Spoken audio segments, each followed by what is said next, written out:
बिस्मिल्लाहिर्रहमानिर्रहीम। अस्सलाम वालेकुम स्टूडेंट्स। बेटा आज के लेक्चर में हमने डेरिवेशन करनी है एब्सोल्यूट ज़ीरो की।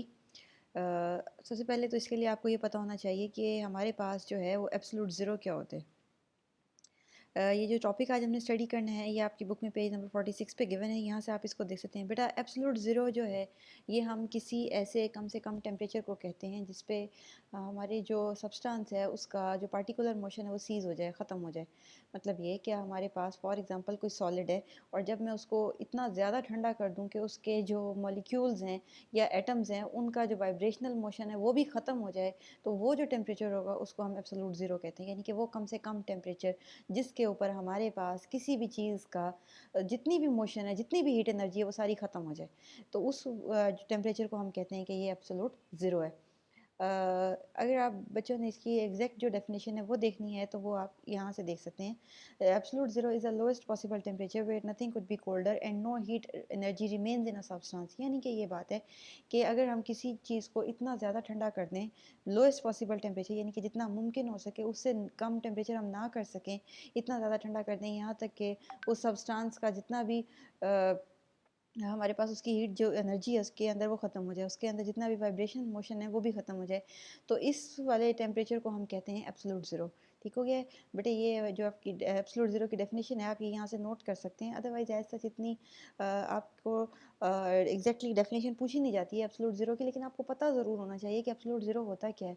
ये वो कम से कम टेम्परेचर है जिसके ऊपर हमारे पास किसी भी चीज़ के पार्टिकल्स का जो वाइब्रेशनल मोशन है वो भी ख़त्म हो जाता है, उसकी बिल्कुल उसके अंदर कोई भी हीट एनर्जी जो नहीं रहती। सबसे कम टेम्परेचर जो साइंटिस्ट जो हैं या ह्यूमंस जो हैं अचीव कर सकते हैं उसको हम एब्सोल्यूट ज़ीरो कहते हैं। बहरहाल बेटा एब्सोल्यूट ज़ीरो को अच्छी तरह अंडरस्टैंड करने के लिए हम यूज़ कर सकते हैं quantitative definition of Charles law. ये मैंने आपको प्रीवियस लेक्चर में बताया था कि हमारे पास चार्ल्स लॉ की एक डिस्क्रिप्टिव डेफिनेशन है जो कि आपसे पेपर में अलहदा से पूछी जाती है 2 मार्क्स की। अगर आप गौर करें तो ये आपके पास आपकी बुक में पेज नंबर 46 पे यहाँ से गिवन है। मैं आपको समझा देती हूँ क्वांटिटेटिव रिलेशन जो है चार्ल्स लॉ का वो क्या कहता है। बेटा अगर हमारे पास किसी गैस का कोई वॉल्यूम है 0 डिग्री सेल्सियस पे, जो भी वॉल्यूम है उसका 0 डिग्री सेल्सियस पे, अब अगर हम उस गैस को हीट करें या कोल उसको ठंडा करें, कूल करें उसको बाय 1 डिग्री सेल्सियस, तो जो उसका वॉल्यूम है वो बढ़ेगा या कम होगा टेम्परेचर के हिसाब से बाय द फैक्टर ऑफ 1/273।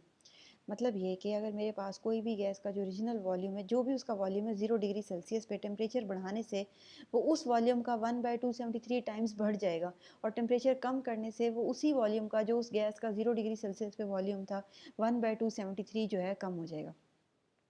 इस बात को अंडरस्टैंड करने के लिए आप अपनी बुक से ये यहाँ पे एक्सप्लेनेशन गिवन है, इसको पढ़ सकते हैं। मैं आपको समझा देती हूँ इसमें क्या लिखा हुआ है। बेटा आपकी किताब कहती है कि आप फ़र्ज़ कर लें कि हमारे पास कोई गैस है जिसका जो 0 डिग्री सेल्सियस पे वॉल्यूम है, 0 डिग्री सेंटीग्रेड पे जो वॉल्यूम है वो है 546 सेंटीमीटर क्यूब, 546 सेंटीमीटर क्यूब। अच्छा, अगर इतना हमारे पास किसी गैस का वॉल्यूम है 0 डिग्री सेल्सियस पे, तो मैं जब इसका टेम्परेचर बढ़ाऊंगी बाय 1 डिग्री सेल्सियस तो इसका वॉल्यूम बढ़ेगा। कितना बढ़ेगा? इस ओरिजिनल वॉल्यूम का 546 का 1/273 टाइम्स। मतलब ये कि इसका वॉल्यूम हमारे पास इनिशियल वॉल्यूम है 546, और जब मैंने इसका जो गैस का टेम्परेचर है वो बढ़ा दिया है 1 डिग्री सेल्सियस से, तो डेफिनेटली चार्ल्स लॉ में ये कहता है टेम्परेचर बढ़ाने से वॉल्यूम बढ़ेगा। अब कितना वॉल्यूम बढ़ेगा? तो वो बढ़ता है 1/273 times of the original volume. 546 जो था वो हमारे पास ओरिजिनल वॉल्यूम था, जो पहले से हमारे पास वॉल्यूम था।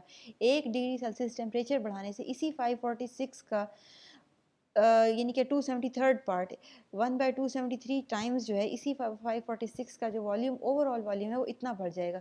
यानी कि 546 को 1/273 से मल्टीप्लाई कर दें, जो आंसर आएगा उतना आपके पास जो है वो वॉल्यूम बढ़ जाएगा।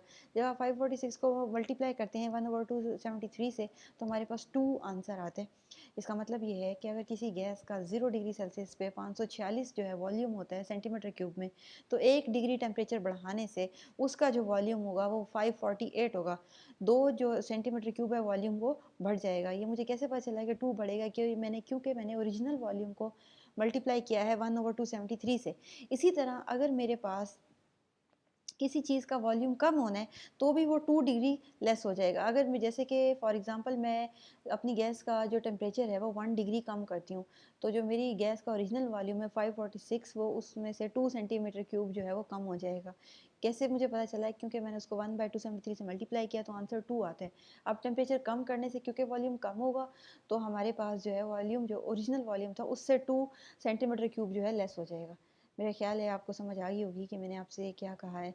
अगर हमारे पास किसी भी गैस का कोई भी ओरिजिनल वॉल्यूम है, वो जो है कम हो जाता है अगर टेम्परेचर के कम करने से bye the factor of 1/273 of the original volume.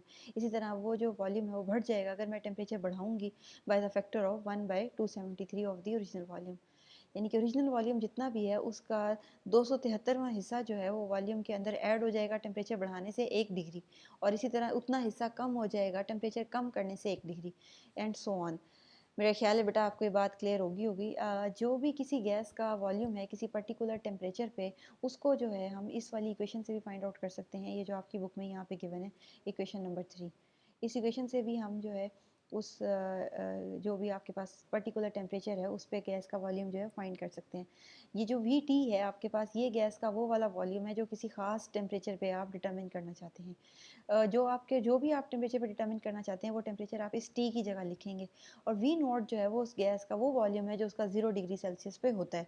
तो जब आप ये वाली सारी वैल्यूज़ ऐड करेंगे तो आपके पास किसी भी टेम्परेचर पे किसी भी गैस का जो है वो वॉल्यूम आ सकता है।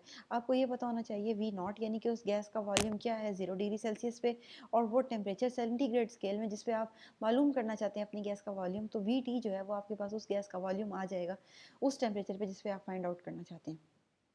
अच्छा जी, इसके बाद ये टेबल को भी थोड़ा-सा देख लेते हैं। ये टेबल जो है ये काफ़ी इम्पोर्टेंट है इस पॉइंट ऑफ व्यू से, क्योंकि आपके पास चार्ल्स लॉ की एक्सप्लेनेशन के लिए केल्विन स्केल जो है यूज़ होता है। अगर आपको याद हो, मैंने आपको लास्ट टाइम में जब आपसे एग्जांपल जो है वो सॉल्व करने का कहा था, उस वक़्त मैंने आपसे कहा था कि नॉर्मली हम जब भी गैसेज़ की न्यूमेरिकल जो है उनको रिज़ॉल्व करते हैं तो टेम्परेचर जो है उसको केल्विन स्केल में यूज़ करते हैं। बेटा उसकी रीज़न ये है, अगर आपको याद हो तो हमने पढ़ा था कि हमारे पास वॉल्यूम जो है वो डायरेक्टली वेरी करता है टेम्परेचर से अगर प्रेशर और नंबर ऑफ मोल्स कांस्टेंट हों गैस के। तो इसी बात को अगर हमने क्लियर करना है तो इसका मतलब ये है कि वी बाई टी जो है वो इक्वल होती है कांस्टेंट के।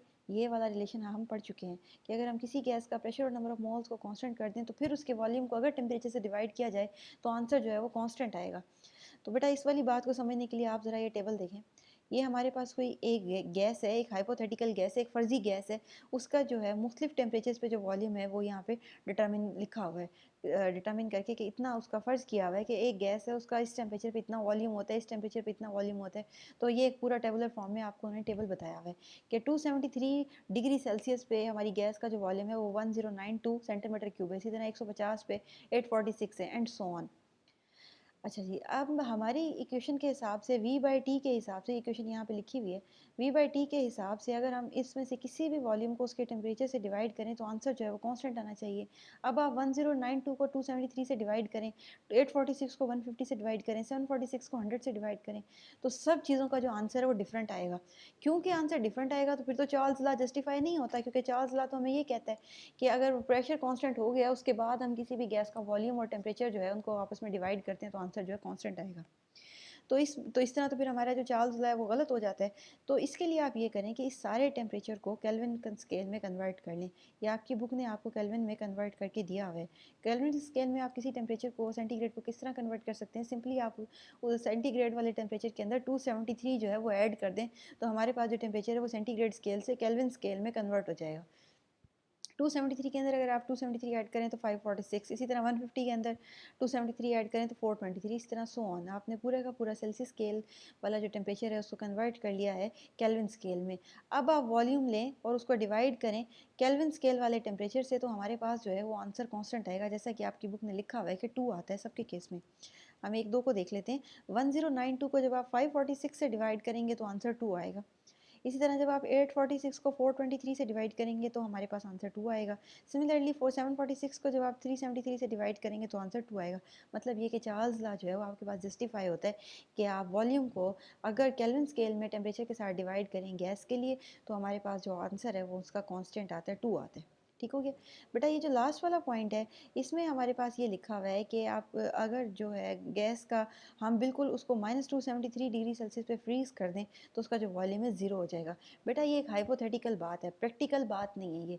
प्रैक्टिकली हम किसी भी गैस का जो वॉल्यूम है वो ज़ीरो नहीं कर सकते। हमारे पास जितनी भी गैसेज़ हैं जो हमारे पास असल में एग्ज़िस्ट करती हैं उनको हम कहते हैं नॉन आइडियल गैसेज़, यानी कि जो असल में हमारे पास एग्ज़िस्ट करती हैं।